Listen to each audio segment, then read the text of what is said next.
She looks like she wandered in from a bus stop." Dr. Julian Thorne's voice carried through the break room walls of St. Jude's Trauma Center, sharp enough to cut through the expensive espresso machine's hiss. Chief of Trauma Surgery, Harvard Medical. Instagram following, 340,000. Untouchable. She's 45 if she's a day. Who starts their nursing rotation at 45? And have you seen her hands? They shake. Probably DTs, alcoholic or burned out.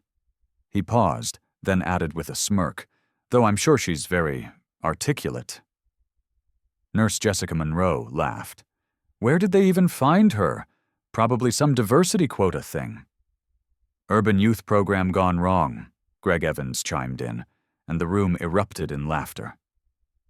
Sarah Mitchell stood in the hallway, arms full of soiled linens, and heard every word.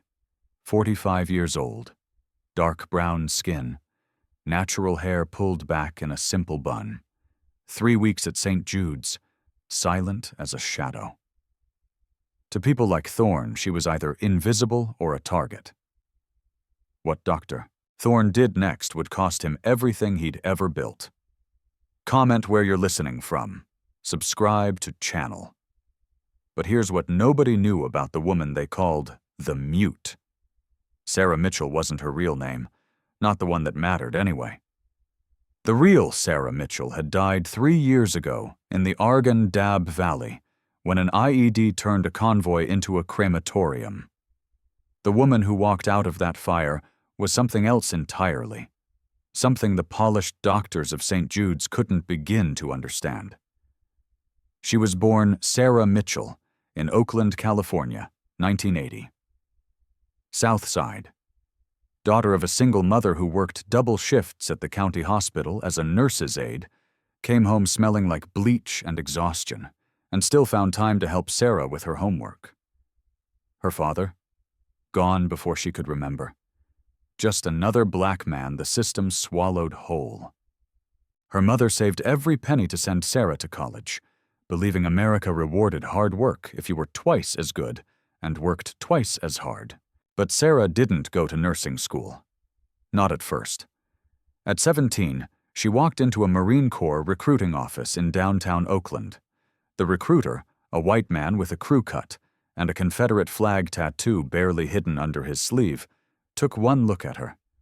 A young black woman with natural hair and quiet determination in her eyes, and laughed. "You sure you're in the right place, sweetheart? The welfare office is 2 blocks down." Sarah had stared at him, her jaw set. "I want to be a combat medic." His smile disappeared. "We don't do affirmative action in the Corps, honey. This isn't college." "Good," Sarah said. "Then judge me by my scores." She enlisted the day after her 18th birthday. Her mother didn't speak to her for 6 months. But Sarah had seen something her mother hadn't. She'd watched her mother work herself to exhaustion for poverty wages. She'd watched the system fail them both. She decided she'd learn to save people the system left behind. What happened next changed everything. Boot camp, medic training, advanced trauma life support. Sarah excelled, top of her class, but that wasn't enough for her. In 2003, she applied for the Para-Rescue Pipeline, the most elite combat medical program in the military. PJs, they called them. So others may live. Only men had ever completed it, and no black women had even been allowed to try. The instructors told her she'd wash out in a week. One even pulled her aside before training started. "Listen, I'm not racist or anything, but physically, your people aren't built for this. It's just biology. Maybe try something more, suited to your strengths." Sarah looked him dead in the eye. "My people survived the Middle Passage, slavery, Jim Crow, and redlining. I think I can handle your obstacle course." She became the first woman to graduate the program. The first black woman. 20 months of hell that would have broken men twice her size. Call sign? Angel. But the racism didn't stop with graduation. It just got quieter, more professional. For 20 years, Sarah Mitchell deployed to places the government wouldn't admit existed. She jumped out of helicopters into active combat zones. She performed emergency surgery in ditches while bullets snapped overhead. She carried men twice her size out of kill zones on her back. 400 combat saves. Confirmed. And through it all, she had to be perfect. Because one mistake from a black woman in a white man's world wasn't just a mistake. It was proof that she never belonged there in the first place. She watched white male medics make errors and get second chances. She watched them get promoted for doing the same work she did. She heard the whispers. Diversity hire, affirmative action, DEI candidate. She didn't complain. She just worked harder. But nobody knew that now. Because 3 years ago, everything changed. The IED in Argon Dab didn't just destroy the convoy. It destroyed the woman Sarah had been. Traumatic brain injury, spinal fractures, titanium rods holding her together, medical retirement at age 42, honorable discharge. Thank you for your service. The silence of civilian life nearly killed her. For 2 years, she drifted. The VA gave her pills and appointments that took 6 months to schedule. The pills made her numb. The numbness made her invisible, which, as a black woman veteran, she'd already been. The civilian world didn't know what to do with her. She was too qualified for entry-level positions, but not a culture fit for anything better. She'd spent 20 years being vital, necessary, the difference between life and death. Now she was just another middle-aged black woman with shaking hands and nightmares nobody wanted to hear about. When she applied to nursing positions under her real credentials, Lieutenant Sarah Mitchell, Pararescue, 400 combat saves, she got rejection after rejection. Overqualified. We're looking for someone with more recent civilian experience. We're going in a different direction. Translation: we don't want you. That's when she applied to St. Jude's, not under her real credentials. She couldn't handle the attention, the questions, the hero worship from people who'd never held someone's intestines in their hands while calling in a medevac. She applied as Sarah Mitchell. Associate degree in nursing. Previous experience, nursing home care. References, unremarkable. She just wanted to be useful again. Quietly. This was her first mistake.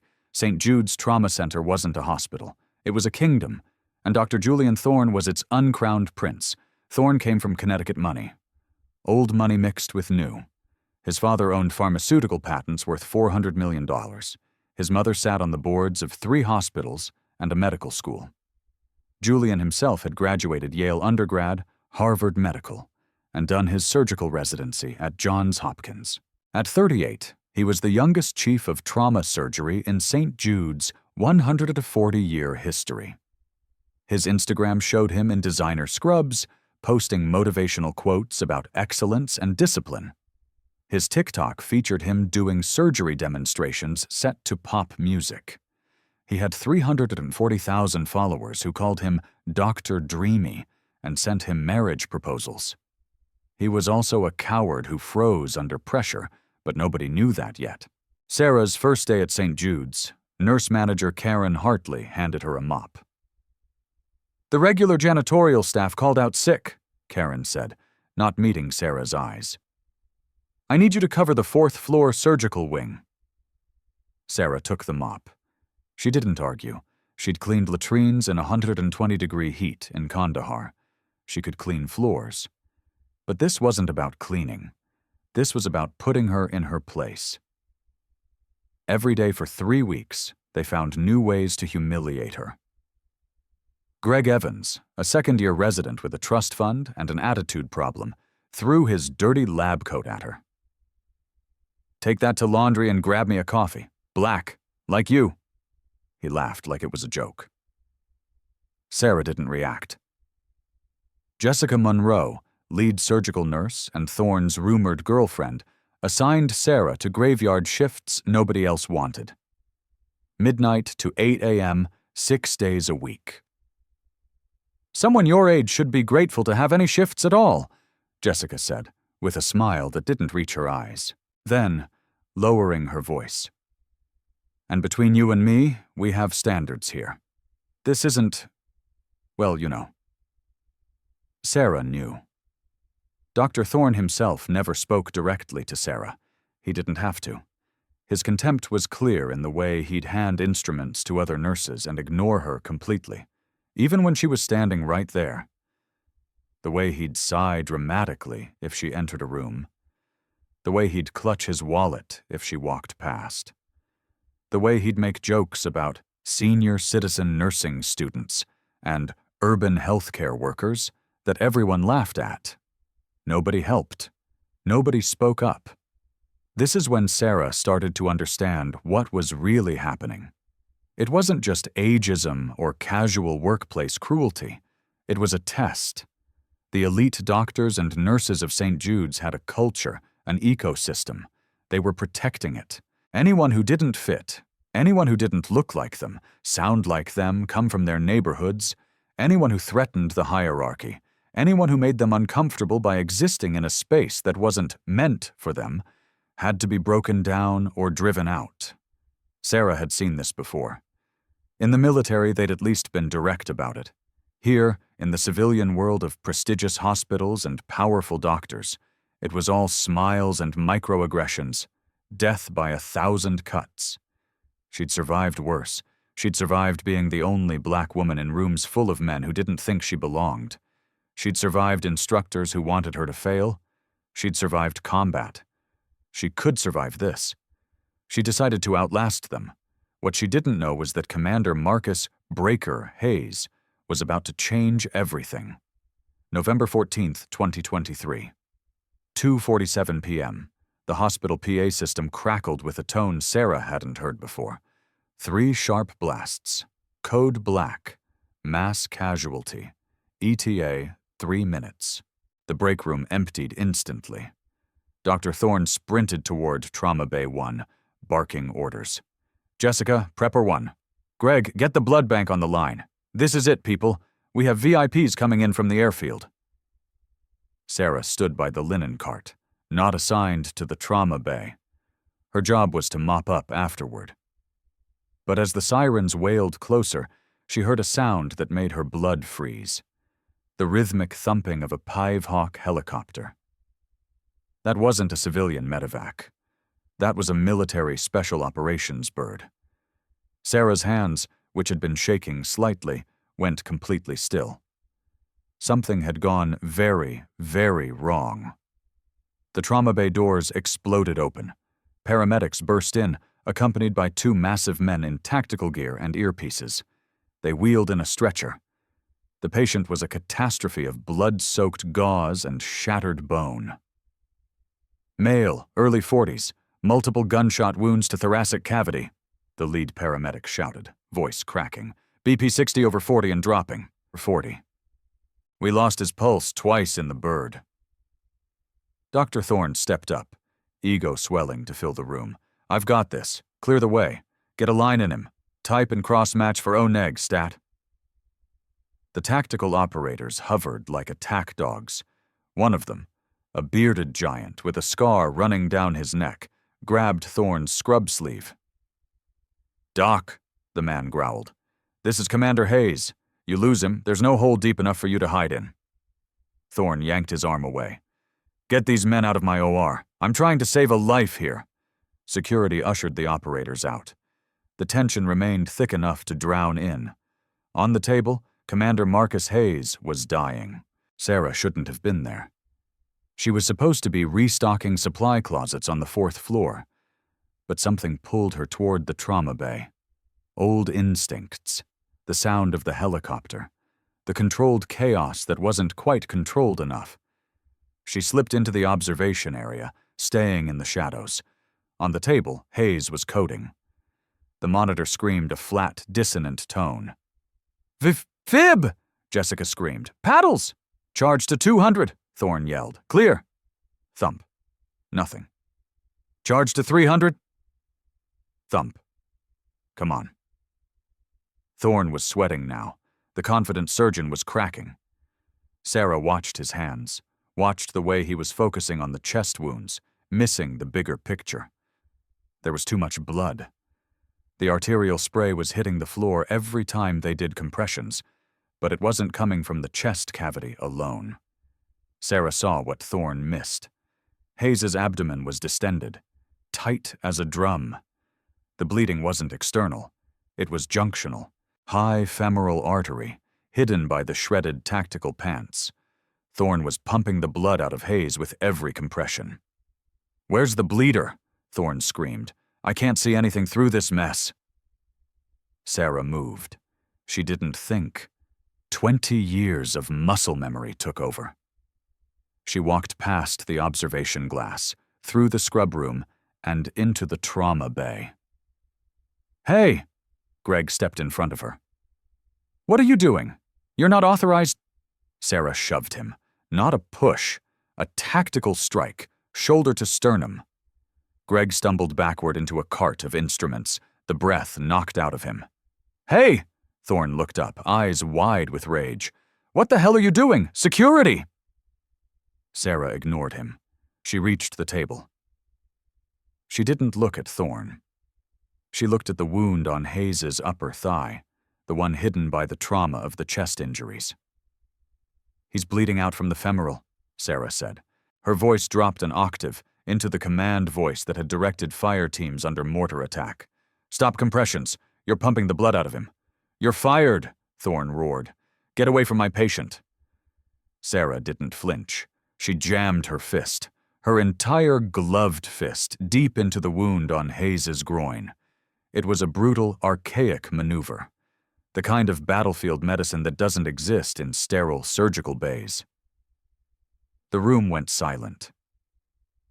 "I said stop compressions," Sarah repeated, staring Thorne dead in the eyes. "Look at the monitor." Thorne looked. The blood pressure, which had been flatlining, gave a small, weak blip. Then another. The massive arterial spray coating the floor slowed to a trickle. By applying direct manual pressure to the artery against the pelvic bone, Sarah had crimped the hose. He stabilized," Jessica whispered, staring at the screen. This was Sarah's second mistake. Sarah didn't smile. She was sweating, her face pale, her hands shaking from the exertion. But her grip was iron. "Clamp," Sarah said. She didn't ask. She ordered. Thorne stood frozen, his brain unable to process what was happening. The janitor nurse, the one he'd mocked for trembling hands, was currently elbow-deep in a Navy SEAL, holding his life together with sheer brute force. "I said give me a damn vascular clamp, doctor," Sarah barked. Thorne snapped out of it. He grabbed the instrument and handed it to her. With a dexterity that belied her earlier shaking, Sarah navigated the blood-slicked cavity, found the torn artery, and clamped it blind. She slowly withdrew her hand. The monitor held steady. "Now," Sarah said, peeling off her blood-soaked gloves and tossing them into the bin. "You can treat the chest wounds. He won't bleed out while you do it." She turned to walk away. "Wait," Thorne stammered. Who are you?" Sarah paused at the door. The adrenaline was fading. The familiar ache in her spine was returning, the titanium rods reminding her she wasn't 25 anymore. She looked at the floor. "Just the new nurse," she said quietly. She walked out. But as she left, the trauma bay doors swung open again. The two operators from before, the ones security had kicked out, were standing there. They'd seen the last 30 seconds through the observation glass. The giant with the beard stared at Sarah as she walked past. His eyes went wide. He looked at her face, then at the way she walked, favoring her left leg slightly. "Angel," the operator whispered. Sarah didn't stop. She kept walking until she reached the locker room, where she sat on a bench and buried her face in her hands. She had broken cover. She had broken protocol. and she had definitely just gotten herself fired. What happened next will shock you. Inside the trauma bay, Commander Hayes's vitals were stabilizing. But the drama was far from over. Dr. Thorne was already spinning the narrative in his head. By the time he walked into Administrator Marcus Sterling's office 2 hours later, he had a full story prepared. "She assaulted a resident, Marcus," Thorne said, smoothing his pristine white coat. "She physically shoved Dr. Evans, and then she shoved her unwashed hands into a sterile surgical cavity. It's a miracle Commander Hayes didn't go into septic shock immediately. I had to intervene, repair the damage she caused, and stabilize the patient myself." Administrator Sterling tapped his pen on the mahogany desk.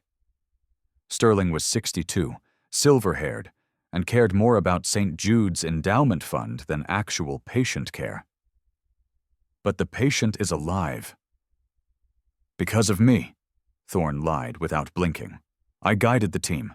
She was a disruption, a dangerous, unhinged disruption. I want her license revoked, and I want her gone. If the Navy finds out a geriatric, shaky-handed nurse was manhandling a SEAL commander, we'll lose the military contract." Sterling nodded slowly. "You're right. We can't risk the liability. Draft the termination papers. I'll have security escort her out before the shift change." While the administration plotted her demise, Sarah was down in the sterilization room, scrubbing instruments. The water was scalding hot, turning her hands raw and red. But she didn't feel it. She was lost in a memory. A dust storm in the Argon Dab Valley. The smell of burning diesel. The weight of a dying boy in her arms, who kept asking for his mother in a language she didn't speak. She knew she was done. She knew Thorne would spin it. In the civilian world, results didn't matter as much as protocol. In her old life, if you saved the hostage, you were a hero. Here, if you saved the patient but didn't fill out the right form, you were a liability. Up in the ICU, the atmosphere was heavy. Commander Marcus "Breaker" Hayes was awake, though heavily sedated. He was a man carved from granite, with eyes that had seen too much darkness to ever truly close. His team, the operators who'd brought him in, were standing guard. They refused to leave the room despite the nurses' protests. "Unit integrity," the bearded giant, whom the others called Dutch, growled at a terrified nurse. "We don't break it." Dr. Thorne breezed into the room, a practiced smile plastered on his face. He held a clipboard. "Gentlemen," Thorne nodded to the operators, then turned to the bed. "Commander, good to see you with us. That was a close call. Touch and go. But I managed to clamp the femoral just in time. You're a lucky man." Hayes blinked, his vision clearing. He looked at Thorne. He looked at the surgeon's soft, manicured hands. "You!" Hayes rasped. His voice sounded like grinding stones. "Yes," Thorne beamed. "I'm Dr. Thorne, Chief of Trauma Surgery. I led the team." Hayes frowned. The memory was fragmented. Flashes of white light and searing pain. But he remembered a sensation. A grip. It hadn't been the tentative, probing touch of a surgeon afraid to break something. It had been a violent, decisive intrusion that hurt like hell, but stopped the cold feeling of death spreading in his legs. And he remembered a voice. Not this man's smooth baritone. A woman's voice, raspy, smoky, commanding.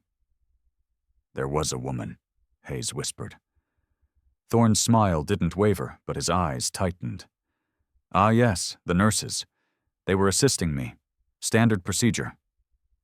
"No," Hayes said, struggling to sit up before the pain forced him back. "Not a nurse, a soldier." Thorne laughed lightly, a condescending sound. "The anesthesia plays tricks on the mind, Commander. There are no soldiers on my medical staff. Just highly trained doctors. Now rest. You need your strength." Thorne turned to leave, signaling the nurses to increase the sedative. But as he walked past Dutch, the giant operator stepped into his path. Dutch was 6'5" and built like a tank. Doc, Dutch said. Yes? Thorne looked annoyed. Who was the woman with the gray eyes? The one who walked out? Thorne scoffed. A nobody. A temp nurse. She's being terminated as we speak for incompetence. Don't worry. She won't be anywhere near the commander again. Thorne walked out, feeling triumphant. Dutch watched him go. Then he looked back at Hayes.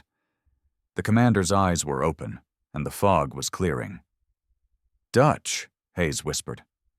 I'm here, boss. He's lying, Hayes said. I know. Find her. This is when everything changed. Sarah sat in the small, windowless office of Human Resources. Across from her sat Karen Hartley, who looked more bored than angry. Ms. Mitchell, Karen sighed, sliding a piece of paper across the desk. Dr. Thorne has filed a formal incident report. Insubordination, physical assault on a resident, and practicing outside the scope of your nursing license. We have no choice but to terminate your employment effective immediately. Sarah looked at the paper. Termination. She didn't argue.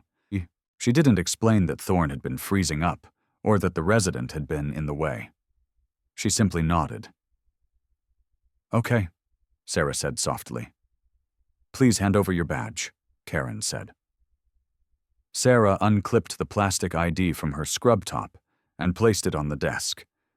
It felt lighter than it should. You have 20 minutes to clear out your locker. Security will escort you to the exit. Sarah stood up. Her back ached. The old shrapnel wound in her hip was throbbing, a reminder that it was going to rain soon.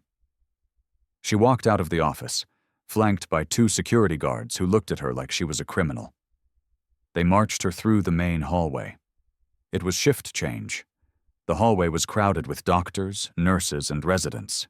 They all stopped to watch. News travels fast in a hospital. Everyone knew. The weird mute nurse had finally snapped and gotten fired. Good riddance, Greg, the resident she'd shoved, sneered as she passed. He was holding an ice pack to his chest. Hope you enjoy flipping burgers. Nurse Jessica was there, too, shaking her head. I told you she wasn't cut out for this. Too unstable. Sarah kept her eyes forward. She carried a small cardboard box containing a stethoscope, a spare pair of socks, and a framed photo of a dog that had passed away years ago. That was it. That was her whole life at St. Jude's. She reached the lobby. The automatic doors were just ahead. Freedom. Silence.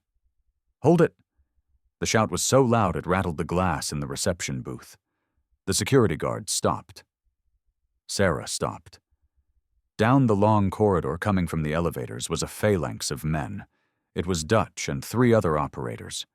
They weren't walking. They were moving with a purpose that made the doctors and visitors scramble out of the way. Dutch spotted Sarah. He pointed a finger at her.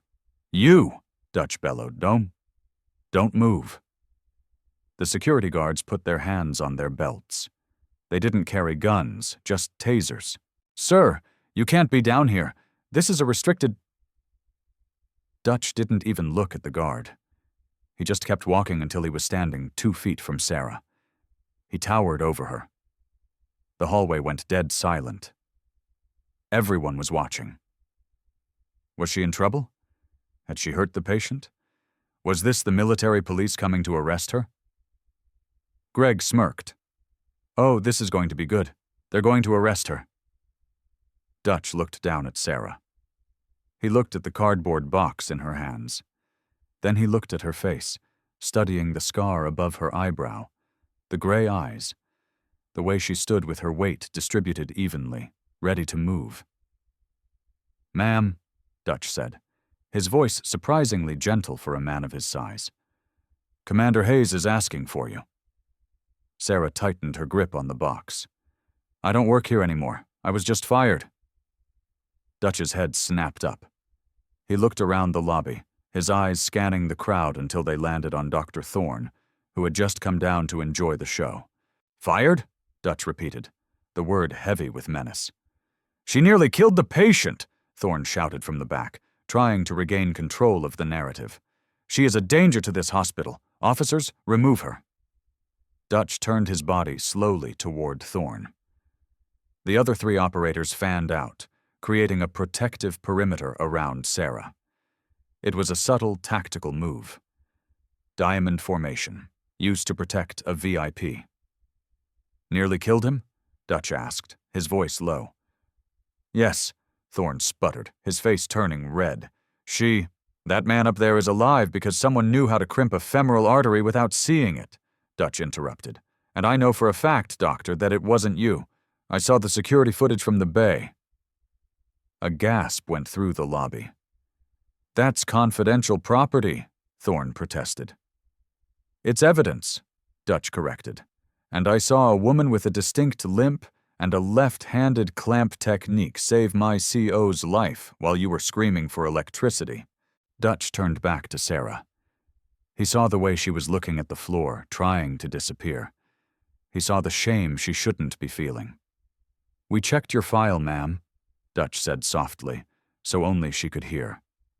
"Or the file you gave HR, Sarah Mitchell, associate's degree in nursing, previous experience, nursing home." Sarah didn't look up. "But then I made a call to a friend at the Pentagon," Dutch continued. "I gave him your vitals and your description, and he told me there is no Sarah Mitchell matching your profile." Sarah's eyes snapped to his. "He told me," Dutch smiled, a sad, respectful smile, "that there is a Jane Doe, retired from the 24th Special Tactics Squadron, call sign Angel. The only woman, the only black woman, to ever complete the PJ pipeline and serve with the teams. Off the books, credited with 400 combat saves, one of the most decorated medics in special operations history." Dutch's voice grew louder, addressing the whole lobby now. "This woman saved more American lives in 1 year than everyone in this hospital will save in their entire careers, and you people treated her like she was nothing." The box slipped from Sarah's hands. It hit the floor with a thud. The whisper ran through the crowd like wildfire. "Special tactics, 400 saves, PJ pipeline." "I don't care if she's Florence Nightingale," Thorne pushed his way to the front. "She broke protocol. She is fired. She isn't going anywhere." "She isn't going anywhere." A voice boomed from the elevators. The crowd parted. A wheelchair was being pushed forward by a terrified nurse. In it sat Commander Hayes. He was pale, hooked up to a portable IV and a monitor, and he looked like death warmed over. But he was sitting upright. "Commander, you cannot be out of bed," Thorne shrieked. Hayes ignored him. He looked across the lobby at Sarah. Their eyes locked. For the first time in years, Sarah felt seen. Not as a janitor, not as a screw-up, but as who she was. Hayes raised a trembling hand. He didn't point. He slowly, painfully brought his hand up to his brow. He saluted her. Dutch and the 3 other operators snapped to attention. Their boots slammed into the linoleum floor in unison. Crack! They raised their hands in a sharp, crisp salute. The silence in the lobby was deafening. "Lieutenant," Hayes rasped, using her old rank, "I believe you have my life in your hands again." Sarah's lip trembled. She fought it, but a single tear tracked through the dust on her cheek. She slowly straightened her posture. The slouch of the tired nurse vanished. Her shoulders squared. Her chin rose. She returned the salute. "Commander," she whispered. The truth they buried for 3 years. Thorne looked around, realizing the tide had turned violently against him. This is ridiculous," he stammered. "This is a hospital, not a parade ground. Security." "Shut up," Administrator Sterling said. He had appeared on the balcony overlooking the lobby. He'd been watching the whole thing. He looked down at Thorne. "Shut up, Julian." Sterling walked down the stairs. He approached Sarah. He looked at the operators, then at the commander, and finally at the new nurse he had just ordered. Fired. Mitchell, Sterling said, his voice shaking slightly. It seems there has been a significant misunderstanding regarding your employment status. No misunderstanding, Sarah said, her voice regaining that steel from the trauma bay. She looked at Thorne. I quit. No, Hayes said from the wheelchair. He rolled forward until he was right in front of her. You don't. He looked up at her. I have a mission for you, Angel, Hayes said, and it pays better than this place. But before Sarah could answer, the hospital doors blew open again.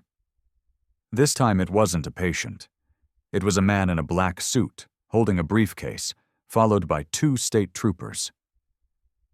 Dr. Julian Thorne? The man in the suit asked. Thorne blinked. I am Dr. Thorne. I'm from the Medical Ethics Board, the man said. We just received a digital packet containing security footage of Trauma Bay 1, along with audio logs of you falsifying patient records. Thorne went pale. He looked at Dutch. Dutch held up his phone and winked. You're suspended pending an immediate investigation, the man in the suit said. Troopers, please escort the doctor off the premises. As Thorne was dragged away, kicking and screaming about his reputation, the lobby erupted into applause. Not for Thorne. They were clapping for Sarah. But the story wasn't over, because the mission Hayes had mentioned wasn't just a job offer. It was a warning. The applause in the lobby died down as quickly as it had started, replaced by a cold, vibrating tension that made the hair on Sarah's arms stand up. Commander Hayes didn't smile. He grabbed Sarah's wrist, his grip surprisingly strong for a man who had flatlined an hour ago. Angel, Hayes whispered, his voice low enough that only she and Dutch could hear. They didn't just ambush us. They hunted us. Blackwell, they know I have the encryption key. They know I'm here, and they don't leave loose ends. Sarah's eyes narrowed. Blackwell, a rogue private military contractor that operated outside the law, ruthless, efficient, heavily armed. If Blackwell was coming, hospital security wouldn't stand a chance. How long do we have? Sarah asked, her voice shifting seamlessly back to the tactical cadence of a lieutenant. They hit the convoy at 1400. Dutch checked his watch. They'll track the medevac bird. They know we're stationary. I'd say we have less than 20 minutes before the first scout team breaches. Sarah turned to the stunned crowd of doctors and nurses. Administrator Sterling was still standing there, looking confused. Greg and Jessica were staring at Sarah like she was an alien. Listen to me, Sarah shouted. The rasp in her voice was gone, replaced by pure command presence. We are locking down this hospital. This is no longer a medical facility. It is a defensive hard point. You can't just... Sterling started to protest. If you want to live, you will do exactly what I say. Sarah cut him off. She turned to Dutch. Dutch, take your team and secure the ground floor entrances. Use the vending machines and heavy furniture to barricade the glass doors. Nothing gets in. Roger that, LT, Dutch said, grinning as he racked the slide of his concealed sidearm. Sarah turned to Greg. The arrogant resident was trembling. Greg, Sarah said sharply. Yes? Take Jessica and move all patients from the south wing into the interior corridors, away from the windows. Turn off the lights. Do it now. But Dr. Thorne said... Jessica stammered. Thorne is gone, Sarah snapped. I am the ranking officer on this deck. Move. They moved. Sarah wheeled Hayes back towards the elevator. We're going to the 4th floor. Surgery. It has the thickest walls, limited access points, and backup generators. As they reached the 4th floor, the hospital hummed with a terrified energy. Sarah pushed Hayes into Trauma Room 3, the room farthest from the elevators. She began stripping the room of non-essentials. You need a weapon, Hayes said, reaching for the holster on the pile of his bloody clothes that had been bagged up. It was empty. The paramedics had removed his Sig Sauer. I have weapons, Sarah said, opening a drawer. She pulled out a scalpel, a roll of heavy surgical tape, and a pressurized canister of ethanol. Suddenly, the hospital lights flickered and died. Total darkness. The backup generators kicked in a second later, bathing the hallways in a dim, eerie red emergency light. Click. The intercom system crackled. But it wasn't the hospital operator. Commander Hayes, a distorted, digitized voice echoed through the speakers. We know you're on the 4th floor. Send the encryption key down in the elevator and we will leave the civilians alone. You have 5 minutes. Sarah looked at Hayes. They're bluffing, Hayes said. They'll kill everyone to cover their tracks. Sarah walked to the double doors of the surgical ward. She looked through the small glass window. The elevator at the far end of the hall dinged. The doors opened. 4 men stepped out. They wore black tactical gear, gas masks, and carried silenced submachine guns. They moved with fluid, professional precision. Blackwell operators. They weren't here to negotiate. Sarah turned to the nurses' station where Greg and Jessica were cowering behind the desk. Get into the supply closet, Sarah whispered. Lock the door. Do not open it unless you hear my voice. What are you going to do? Greg whispered, tears streaming down his face. You don't have a gun. Sarah looked at the scalpel in her hand. She looked at the fire extinguisher on the wall. She looked at the shadows stretching down the hallway. I'm going to triage the situation, Sarah said. She slipped into the darkness of the hallway, disappearing like a ghost. What happened next would become legend. The hallway was silent except for the rhythmic thump, thump, thump of the Blackwell operators' boots.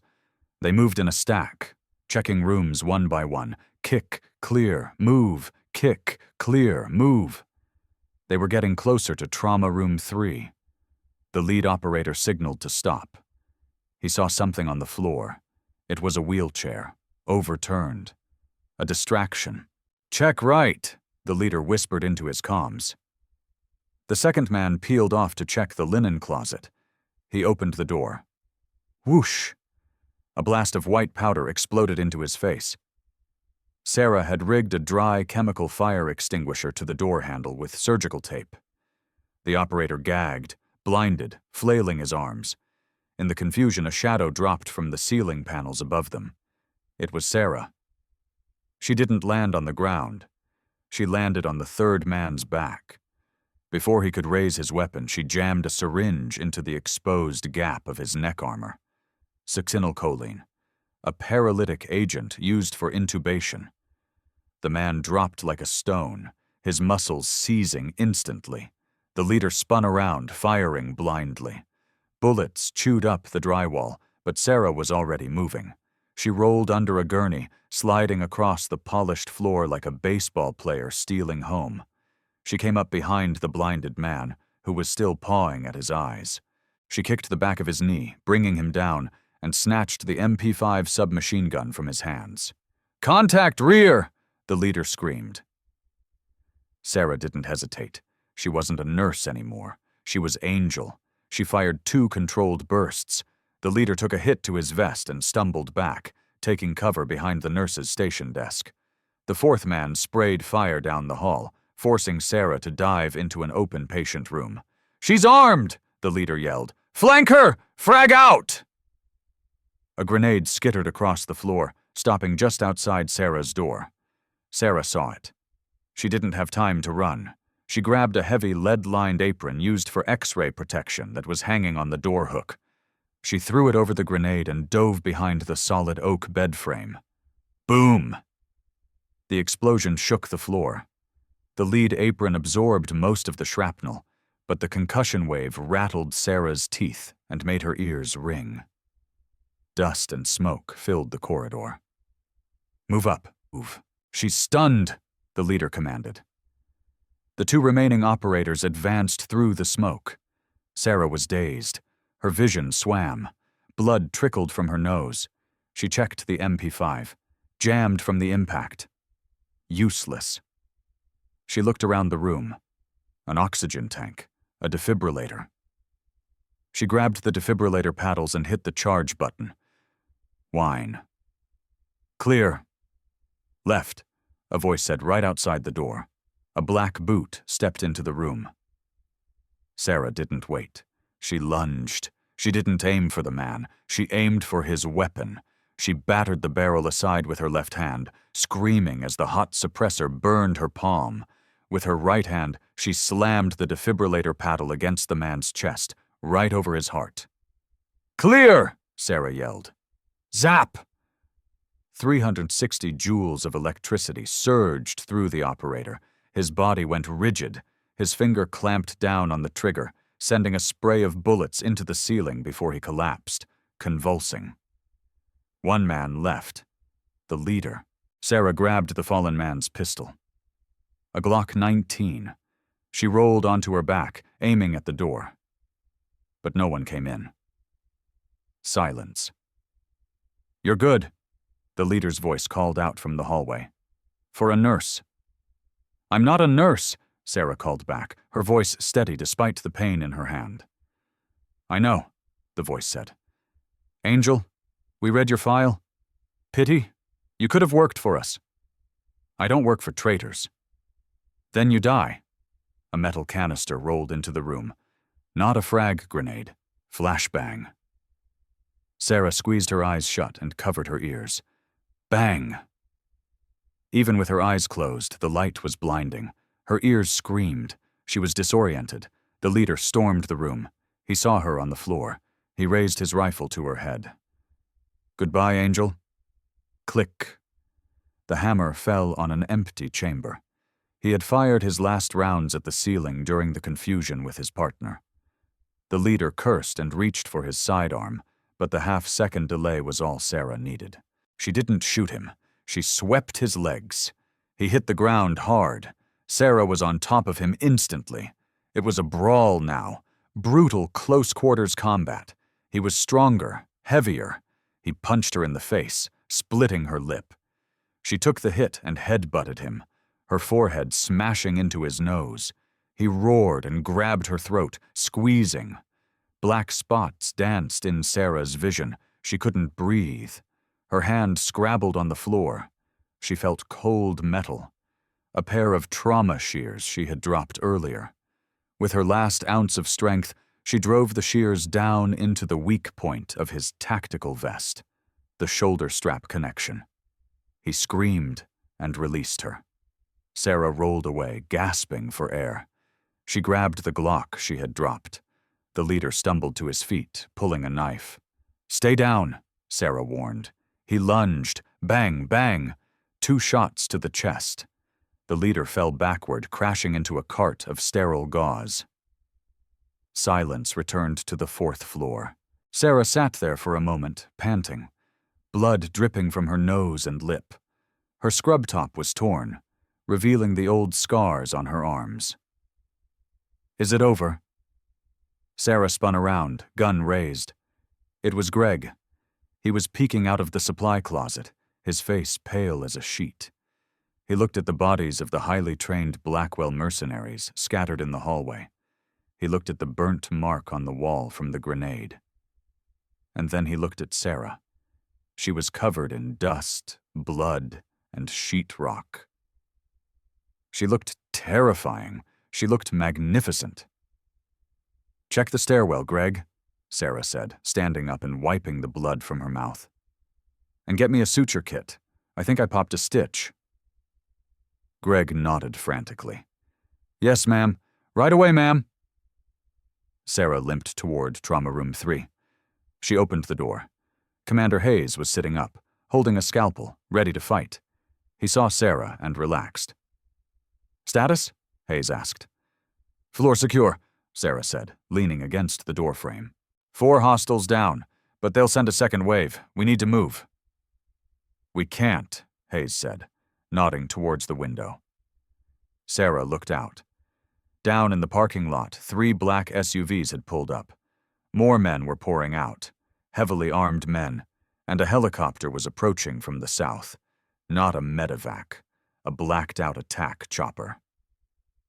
That's the extraction team, Hayes said grimly, or the cleanup crew. Sarah checked the magazine in the Glock. 7 rounds. Dutch, she radioed on the headset she had taken from the dead leader. Status? Pinned down in the lobby, LT, Dutch's voice came back, accompanied by the sound of heavy gunfire. We're taking heavy heat. Can't get to you. Sarah looked at Hayes. They were trapped on the 4th floor. No way down, no way out. Looks like we have to do this the hard way, Sarah said. What's the hard way? Hayes asked. Sarah looked at the oxygen tanks lining the wall. She looked at the approaching helicopter. A crazy, desperate plan formed in her mind. We're going to the roof, Sarah said. To surrender? No. Sarah's eyes flashed with cold determination. To take their ride. The receipts that proved everything. The stairwell to the roof was a vertical tunnel of concrete and darkness. Sarah didn't push the wheelchair. The stairs made that impossible. Instead, she had Commander Hayes's arm draped over her shoulder, her body acting as a crutch for his shattered frame. Every step was a battle against gravity and pain. Leave me, Hayes gritted out, sweat stinging his eyes. You can make it to the perimeter. Negative, Sarah panted, her legs burning. We leave together, or we don't leave. They burst through the heavy steel fire door and onto the roof. The world exploded into noise and wind. A sleek, matte black MH-6 Little Bird helicopter was hovering just feet above the helipad, its rotors whipping the rain into a frenzy. The downdraft was immense, tearing at Sarah's scrubs. 4 men were fast roping down from the skids. The cleaners. They hit the deck with heavy thuds, weapons raised. Sarah dragged Hayes behind a massive HVAC ventilation unit, just as bullets sparked against the metal casing. Ping, ping, ping. They have us pinned, Hayes yelled over the roar of the rotors. Sarah looked at the oxygen tank she had dragged up with them. It was a crazy gamble, a 1 in a million shot. But she was out of options. Cover your ears, Sarah screamed. She didn't aim at the men. She aimed at the valve of the pressurized oxygen cylinder lying on the concrete between them and the enemy. She leveled the Glock. She took a breath, finding the stillness in the chaos. Bang! The bullet sheared the valve off the tank. The cylinder didn't just explode, it became a missile. With a shrieking hiss of escaping gas, the heavy steel tank launched itself forward with terrifying velocity. It smashed into the legs of the lead mercenary, shattering bone, before careening into the tail rotor of the hovering helicopter. Crunch! The helicopter screamed. A mechanical shriek of tearing metal. The tail rotor disintegrated. The pilot lost yaw control. The bird began to spin violently, the torque whipping it around. The pilot fought the stick, but physics was unforgiving. The helicopter slewed sideways, its skids clipping the edge of the roof, and crashed hard onto the helipad, rolling onto its side. The rotors shattered, sending shrapnel flying like deadly confetti. The mercenaries on the roof were knocked flat by the impact. Move now, Sarah roared. She hauled Hayes up. They didn't run away from the crash. They ran toward it. The pilot was slumped over the controls, unconscious. Fuel was leaking. The engine was whining, trying to tear itself apart. Sarah yanked the pilot's door open, unbuckled him, and dragged him out onto the wet concrete. She shoved Hayes into the co-pilot seat. Can you fly? Hayes shouted, strapping in. I'm a pararescue jumper, Sarah yelled, jumping into the pilot's seat. We know enough to get home? She scanned the console. It was a digital glass cockpit. Complex. Military grade. Warning lights were flashing red. Rotor RPM. Low. Hydraulic failure. Come on, Sarah whispered, flipping switches with practiced speed. She killed the auto throttle and engaged the manual override. Outside, the surviving mercenaries were getting to their feet. They raised their rifles. Bullets shattered the windshield. Glass sprayed into the cockpit. Sarah grabbed the cyclic stick and ripped the collective up. The helicopter groaned, shuddered, and lifted. It was ugly. It lurched to the left, scraping the concrete, sparks flying. But it was airborne. Sarah kicked the pedal, swinging the nose around. She didn't fly away immediately. She dipped the nose, buzzing the mercenaries, forcing them to dive for cover. "Dutch!" Sarah screamed into the headset. "Roof is clear. We have air transport. Get your team to the roof. Now!" "Negative, Angel." Dutch's voice crackled, sounding strained. "We're cut off. Elevators are disabled. We're holding the lobby, but we're out of ammo." Sarah looked at the fuel gauge. Low. She looked at Hayes. He was fading again. The G-force was taking its toll. She made a choice. "Hold on," Sarah said. She pushed the stick forward. The damaged helicopter dove off the side of the building. For a terrifying second, they were free-falling toward the parking lot 4 stories below. Then Sarah pulled up at the last second, leveling out just 50 feet above the ground. She hovered right in front of the hospital's main glass entrance, the lobby where the battle was raging. Inside, Dutch and his team were pinned behind the reception desk. Blackwell operators were advancing. Sarah didn't have guns on the chopper. The crash had jammed the miniguns. But she had something else. "Brace," Sarah said. She spun the helicopter around, aiming the engine exhaust and the massive downdraft directly into the shattered lobby doors. The force of the rotor wash was like a hurricane. It blasted into the lobby, sending furniture, glass, and Blackwell operators flying backward. The dust and debris created a blinding storm. "Go, go, go!" Sarah screamed into the radio. Dutch saw the opening. He grabbed his wounded teammate. "Move to the evac zone, the parking lot." The operators sprinted out of the lobby, using the helicopter as a shield.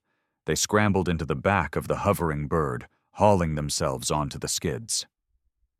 "We're clear! Punch it!" Dutch yelled. Sarah pulled the collective. The helicopter screamed one last time and surged upward, climbing into the rainy night sky, leaving the chaos of St. Jude's Hospital behind them. Below them, flashing lights of police and FBI units were finally swarming the grounds. The cavalry had arrived, but they were 10 minutes too late.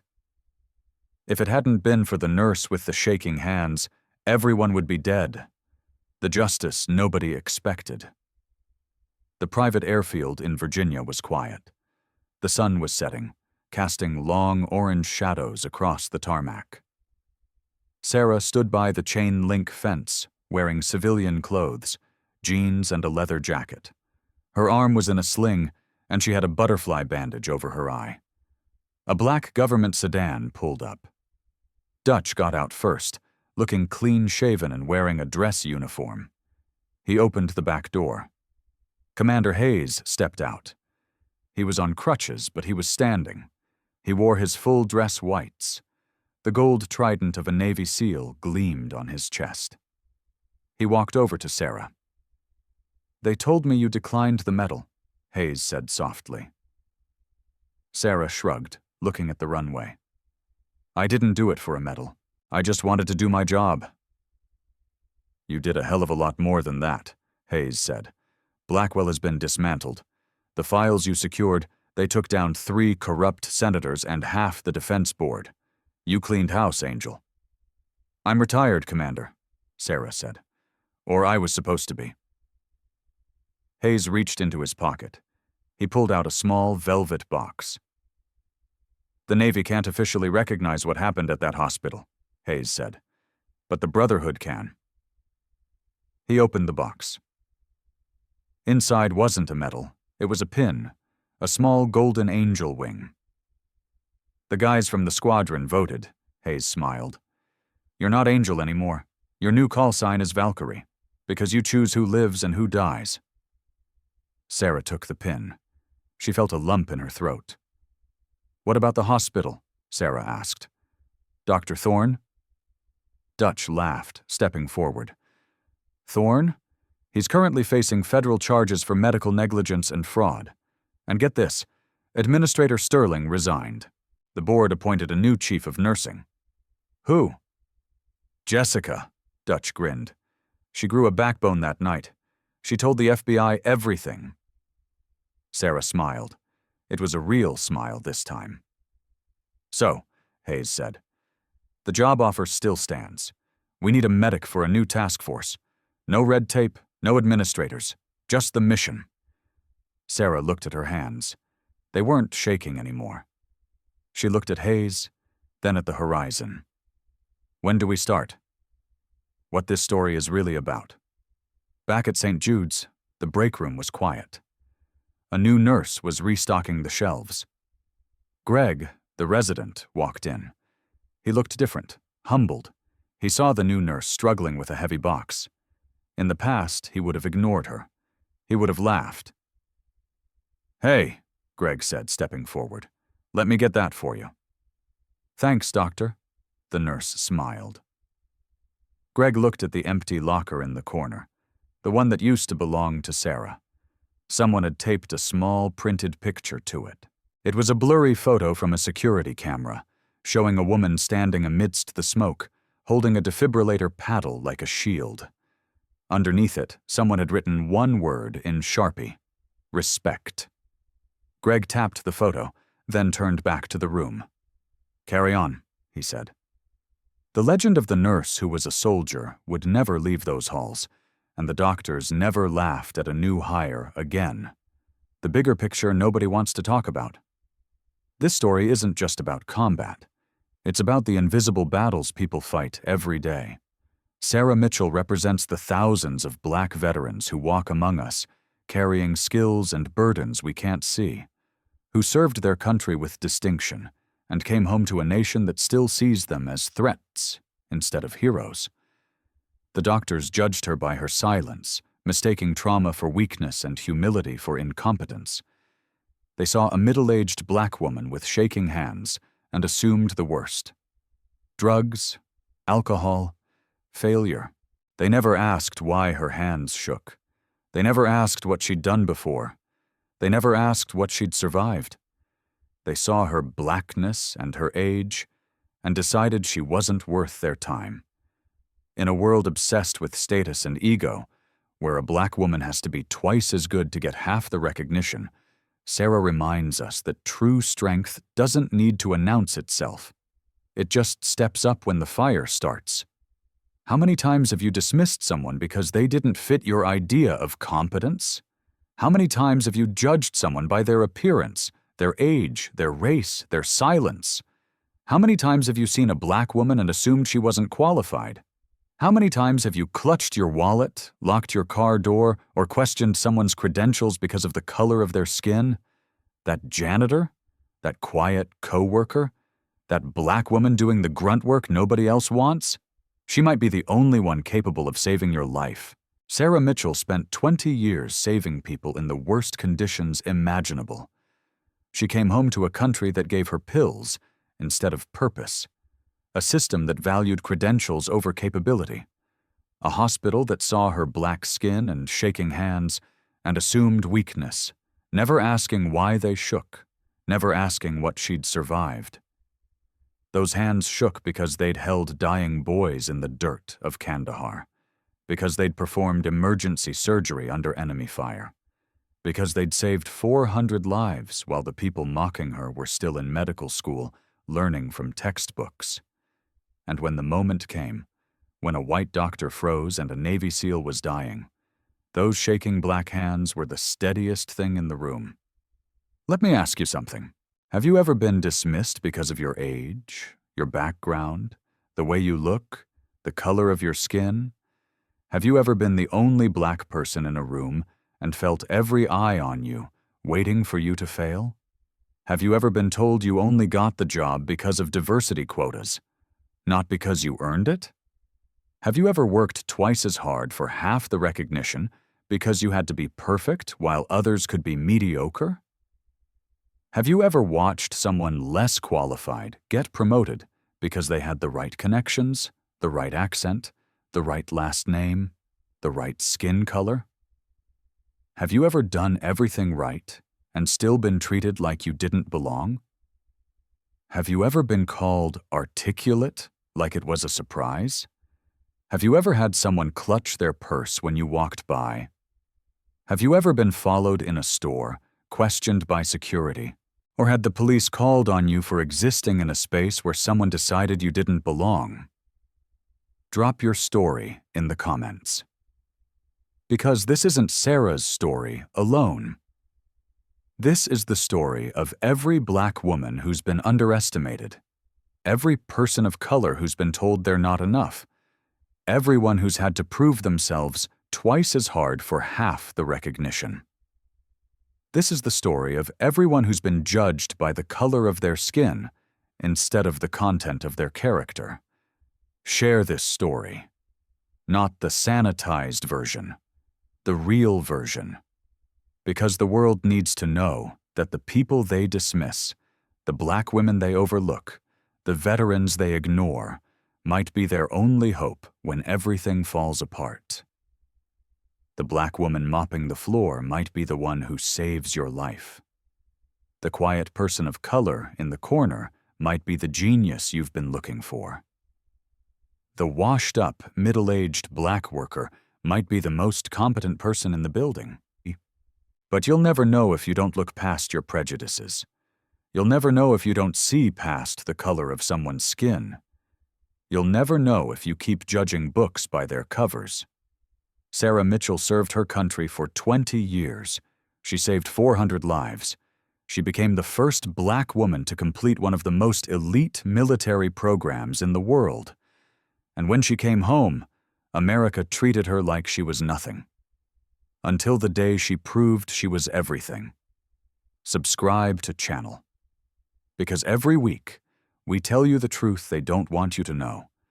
The stories of people who were dismissed, exploited, and underestimated. And the moment when they proved everyone wrong. Stay just, stay loud, stay free. And remember, true strength doesn't announce itself. It just shows up when it matters most.